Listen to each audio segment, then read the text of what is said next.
Nicole Kidman has made her first public appearance since her split from Keith Urban. We've been through a lot together. We've got a timeline for it now, and the time it's now. For nearly 20 years, Nicole Kidman and Keith Urban stood as one of the rare celebrity marriages that seemed to actually work.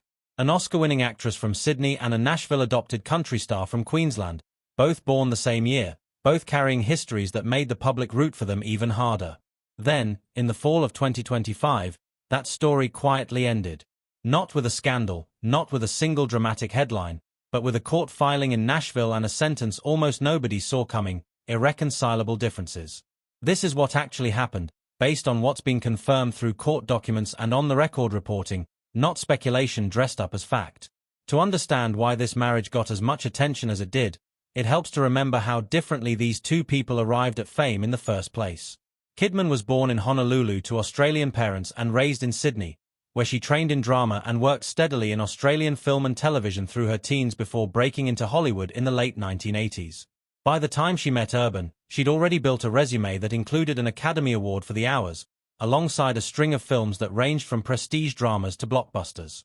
She'd also already lived through one of the most publicized marriages and divorces in modern Hollywood history with Tom Cruise, an experience that, by her own later admission, left her wary of public scrutiny and protective of whatever privacy she had left. Urban's path looked almost nothing like that. Born in New Zealand and raised in Queensland, Australia, he picked up guitar as a young child and was performing in talent shows and pubs well before he finished school. He moved to Nashville in the early 1990s to chase a career in country music, and spent years grinding through the Nashville circuit before his self-titled American debut album broke through in 1999. By the time he and Kidman crossed paths, he'd built a reputation as one of country music's most technically gifted guitarists and most reliable hitmakers, but he'd also already been to rehab more than once, a detail that was public knowledge well before he and Kidman became a couple. Kidman and Urban met in January 2005 at the Day USA Gala in Los Angeles, an event built around celebrating Australians who'd made it in America.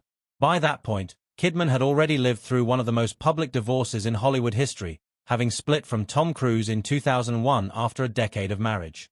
Urban, meanwhile, was on the rise in country music but still wrestling privately with substance abuse that had already sent him to rehab more than once before they ever met. Their connection wasn't instant.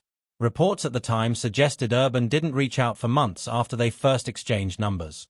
When he finally did, things moved quickly. They were dating publicly within months and married in June 2006 in a ceremony in Sydney. The marriage was tested almost immediately. Just a few months after the wedding, Urban checked himself into rehab again, this time for alcohol. Kidman stood by him through it, and in interviews over the following years, Urban repeatedly credited her with helping him get and stay sober. They went on to have two daughters, Sunday Rose, born in 2008, and Faith Margaret, born in 2010 via gestational surrogate. For close to 2 decades, they built a public image as one of the industry's more durable partnerships, one that survived addiction, long stretches of separation due to touring and film schedules, and the ordinary friction that comes with two demanding careers. What's actually documented is fairly sparse compared to the volume of tabloid speculation around this split. According to reporting from TMZ, which first broke the news of their separation, Kidman and Urban had been living apart since the early summer of 2025. A source close to the situation told outlets that Kidman had been holding things together for the family during that stretch while Urban was largely absent, touring on his High and Alive run. On September 29, 2025, Good Morning America reported that the couple had separated. The following day, September 30th, Kidman filed for divorce in Davidson County, Tennessee, the jurisdiction covering Nashville, where the family had long maintained a home. The filing cited marital difficulties and irreconcilable differences, language that is standard in no-fault divorce filings and doesn't itself indicate fault or wrongdoing on either side. What's notable in hindsight is how little public friction preceded the announcement. There were no leaked arguments, no paparazzi photos of a blow-up, no prior reports of a trial separation. As far as the public record shows, the couple had been appearing together as recently as earlier that year, including at the Academy of Country Music Awards in May 2025, giving fans no real warning that anything was wrong. That gap between the public image and the private reality is part of why the news landed as a genuine shock rather than the slow-building story some celebrity splits become. It also explains why, once the filing broke, entertainment outlets scrambled to fill in a backstory using anonymous sources rather than working from any prior on-record reporting of trouble. One detail that did make it into early reporting, attributed to a source speaking with People, was that the split wasn't something Kidman had wanted. The source said she'd been fighting to save the marriage, and that her sister Antonia and the wider Kidman family had rallied around her during that period. Beyond that, neither Kidman nor Urban gave interviews explaining what led to the breakdown, and for months neither one publicly addressed it at all. This is where the facts get firmer, because divorce filings and parenting plans are matters of public record.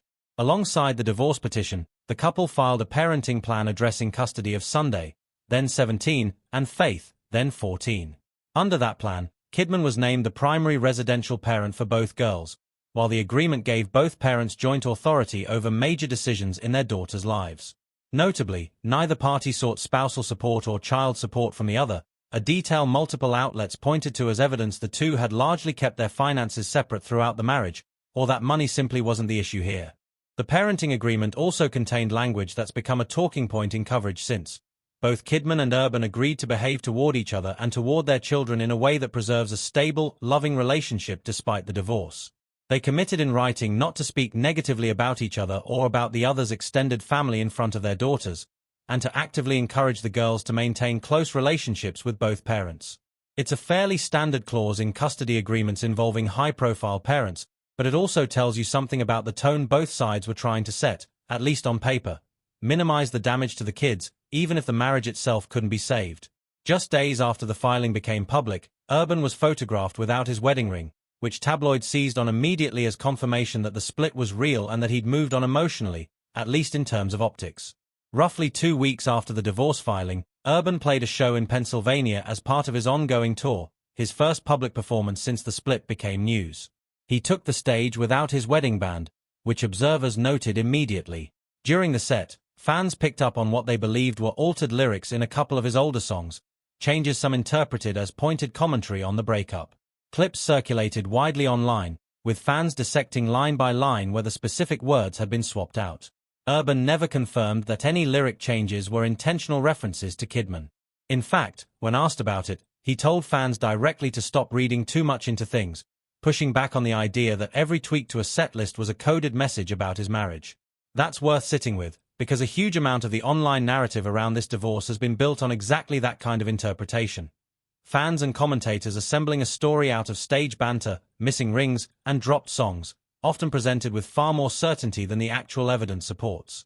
In the days immediately following the filing, rumors began circulating that Urban might already be involved with someone else. A source speaking to TMZ claimed there were signs pointing to another woman in his life, and said that Kidman, while reportedly caught off guard by it, wasn't disputing that something was going on. Fox News Digital reported hearing similar whispers, describing the rumor as having spread throughout Nashville's music community. Two names came up repeatedly in this coverage: Maggie Bohr, a 25-year-old instrumentalist in Urban's touring band, and Carly Scott Collins, a 25-year-old singer who had opened for some of his shows. Neither Urban nor representatives for either woman confirmed any romantic involvement, and no outlet has produced documentation, on-record confirmation, or anything beyond anonymous sourcing to support these claims. They remain, as of this writing, unconfirmed rumors rather than established fact, and it's worth treating them that way rather than repeating them as settled history. Urban's own public response, telling fans not to overanalyze his lyrics, is about as close to an on-record statement as exists on this particular thread of the story. It's also worth pointing out how quickly this kind of speculation tends to attach itself to any famous person seen working closely with someone new, regardless of evidence. Touring bands and supporting acts spend enormous amounts of time together by necessity, and that proximity alone is routinely read by tabloids and fans as proof of romance. None of this is to say the rumors are definitely false, only that the gap between what's been reported and what's actually been confirmed is wide enough that treating these names as established facts in Urban's personal life would be getting ahead of the evidence. While the rumor mill churned, both Kidman and Urban largely kept living their lives in public view without addressing the speculation directly. Kidman made a notable public appearance at an AMFAR charity gala in Dallas just days after her filing became news, stepping out for a cause-driven event rather than retreating from the spotlight entirely. She continued working, including stepping into the role of Dr. Kay Scarpetta for a Prime Video adaptation of Patricia Cornwell's crime novels, a project she'd been attached to before the divorce became public.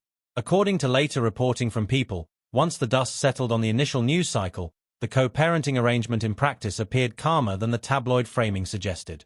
An insider told the outlet that while the girls primarily live with Kidman, they spend as much time with their father as they want, and described the situation as free of the kind of drama that had been speculated about. Whether that characterization came from a source genuinely close to the family or simply reflects standard crisis management messaging is impossible to verify from the outside, but it's the most recent on-record characterization of how the co-parenting has actually gone. In the months between the filing and the finalization, both Kidman and Urban kept working, largely without commenting on the divorce itself. Urban stayed on the road with his High and Alive world tour, playing shows across the country through the fall, including the Pennsylvania stop where fans first started picking apart his setlist for Hidden Meaning. He continued to headline major country music events through the rest of 2025, including an appearance at the CMA Awards in November, where he performed and presented without addressing his personal life from the stage. Kidman, for her part, leaned into work as a way of moving through the period. Beyond the AMFAR gala appearance in Dallas just days after her filing, she kept a visible presence at industry events, including the Cannes Film Festival earlier in the year before the split became public, and continued production commitments tied to Scarpetta, the Prime Video adaptation in which she plays medical examiner Kay Scarpetta from Patricia Cornwell's long-running crime novel series.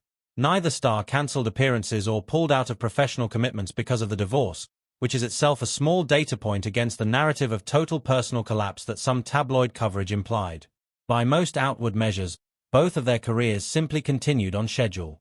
The divorce was finalized on January 6, 2026, just over 3 months after Kidman's initial filing, a relatively fast timeline for a high-asset, high-profile divorce involving minor children. The finalized terms largely mirrored what had been outlined in the original parenting plan.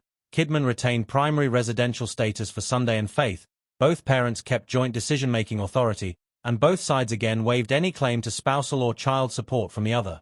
For two people whose combined net worth includes multiple properties, decades of film and music royalties, and substantial business interests, the speed and apparent lack of contentious asset disputes suggest the two had either kept their finances cleanly separated throughout the marriage or had reached private agreements that never became part of the public record. Either way, there's no court filing or credible report indicating a bitter fight over money, which somewhat undercuts the explosive breakup framing that some entertainment coverage leaned into. For months after the divorce was finalized, Kidman said essentially nothing publicly about what had happened or why. That changed in early March 2026, when she gave an interview to Variety while promoting Scarpetta, marking the first time she addressed the split in her own words rather than through anonymous sources. She described the previous year as a quiet one for her personally, saying she'd had other things going on and had retreated into herself during that period. When asked how she'd been holding up since the separation, she said she felt she was always moving toward what's good, and that she was grateful for her family and for keeping things as they are while moving forward. She made clear she didn't intend to go further than that. Out of respect, she said, she wasn't going to discuss the specifics, and she wanted to keep things framed around the idea that they remain a family in the ways that matter, even after the divorce. She also spoke briefly and warmly about her daughters, calling them her darlings who had suddenly become young women. That's it. There was no expose, no airing of grievances, no detailed account of what went wrong in the marriage. If anything, Kidman's actual public statement runs in the opposite direction of the tabloid narrative that circulated since September 2025. Rather than calling out Urban or confirming any of the rumors about infidelity or addiction relapse, she chose deliberate restraint, framing the divorce as something private that she intended to keep that way for the sake of her family. It's worth being clear-eyed about what we actually know here versus what's been built around it. Confirmed. 19 years of marriage, a filing in September 2025 citing irreconcilable differences, a custody agreement that gives Kidman primary residential status while preserving joint decision-making, a finalized divorce in January 2026, and a single, restrained public comment from Kidman months later. Unconfirmed. Any specific reason for the breakup beyond the generic legal language, any romantic involvement on Urban's part with anyone named in tabloid reporting, and any claim that either party has publicly blamed or exposed the other. The two of them spent nearly 2 decades being held up as proof that a marriage between two famous, busy, complicated people could actually last. The end of that marriage turned out to be far less cinematic than the version that circulated across entertainment media. No scandal, no confrontation caught on camera, just two people who decided, after years of trying, that the relationship had run its course, and who have so far handled the aftermath with more discretion than most of the coverage about them has shown. What happens next for either of them romantically, professionally, or otherwise remains genuinely unknown. What's documented is a quiet legal process, a co-parenting arrangement built around protecting two teenage daughters, and an actress who, when she finally did speak, chose not to settle scores but to talk about gratitude and moving forward. There's also a broader pattern worth noting here, one that applies well beyond this particular divorce. High-profile splits tend to generate a strange asymmetry. The actual legal record is usually thin, procedural, and deliberately vague,